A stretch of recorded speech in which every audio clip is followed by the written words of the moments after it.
Assalamualaikum warahmatullahi wabarakatuh. Bismillahirrahmanirrahim. Alhamdulillahi rabbil alamin. Wassalatu wassalamu ala asrafil anbiya wal mursalin wa ala alihi wa sahbihi ajma'in. Amma ba'd. Sahabat muslim, hari ini saya akan menyampaikan judul kultumnya adalah amalan yang disukai Allah Subhanahu wa ta'ala. Pada suatu saat, ada salah seorang sahabat Rasulullah bertanya kepada baginda Rasulullah, "Ayil a'mali ahabbu ilallah ya Rasulullah?" Amalan apa yang paling disukai oleh Allah ya Rasulullah? Kemudian baginda Nabi menjawab, yang pertama adalah as-salatu ala waqtiha, salat tepat pada waktunya atau sholat di awal waktu. Sahabat muslim, kalau sudah mendengar suara azan, mari kita tinggalkan semua aktivitas yang kita lakukan, baik di rumah, di tempat kerja, dan dimanapun berada. Untuk apa? Untuk melaksanakan sholat secara berjamaah di masjid ataupun mushola yang ada di sekitar kita.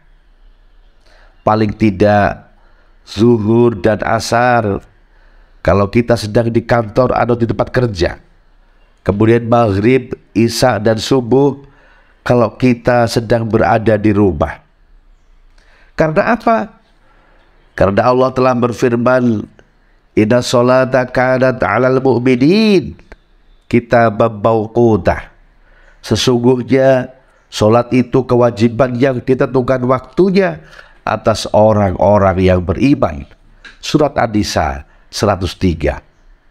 Kemudian dalam ayat yang lain Allah juga memerintahkan kepada kita untuk melaksanakan sholat secara berjamaah.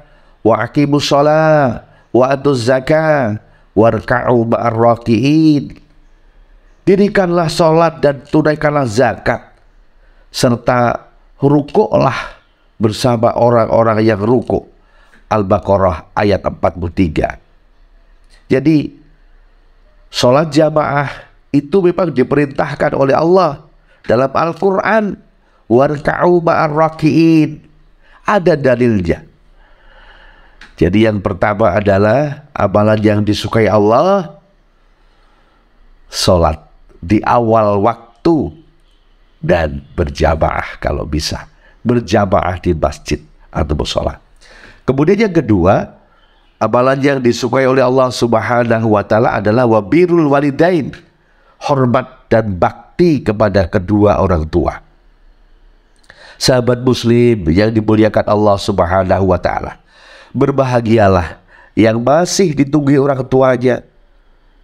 Untuk orang tua yang masih ada, jaga mereka dengan baik dan muliakanlah mereka. Agar apa? Agar hidup kita ini menjadi berkah, bukan untuk apa-apa. Agar hidup kita ini menjadi berkah. Kemudian untuk orang tua kita yang sudah meninggal, doakan mereka. Agar apa? Agar diampuni semua dosanya, diterima di sisinya, dan dimasukkan dalam surganya Allah.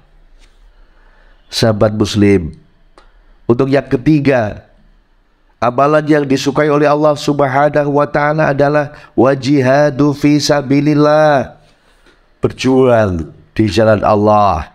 Dengan apa? Bi amwalikum wa anfusikum.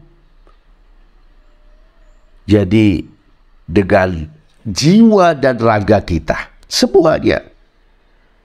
Bi amwalikum, perbanyak infak dan sedekah, dan jangan lewatkan hari-hari kita tanpa berinfak dan bersedekah. Kemudian pertanyaannya adalah, kepada siapa kita harus bersedekah? Urutannya kepada siapa yang harus kita utamakan ketika kita akan bersedekah? Ini pun sudah ada perintah dalam Al-Quran. Yas'alunaka madza yunfikun qul ma anfaqtum min khairin falil walidaini wal aqrabina wal yatama wal masakin wa ibnis sabil. Jadi mereka bertanya kepadamu, Muhammad, maksudnya tentang apa yang harus mereka infakkan? Katakanlah, harta apa saja yang kamu infakkan hendaknya diperuntukkan kepada kedua orang tua dulu. Yang utama adalah orang tua kita. Kalau kita sudah mampu, kita kaya, kepada siapa kita harus bersedekah? Yang pertama adalah kepada orang tua. Ini tuntunan Al-Quran, bukan kepada yang lain. Setelah itu kepada kerabat kita, orang-orang yang ada di sekeliling kita. Kemudian anak-anak yatim, orang-orang miskin, dan orang-orang yang dalam perjalanan. Urutannya sudah jelas semuanya. Jangan sampai kita baik sama orang lain, tapi dengan orang tua sendiri kita nggak pernah mau memberi. Jangan sampai itu terjadi, sahabat muslim. Jadi jelas siapa yang harus kita beri dulu. Jangan sampai malah keliru. Itulah yang dapat saya sampaikan kepada sahabat muslim pada hari ini. Mudah-mudahan bermanfaat tentunya, dan tetaplah menolong demi kemanusiaan. Wassalamualaikum warahmatullahi wabarakatuh.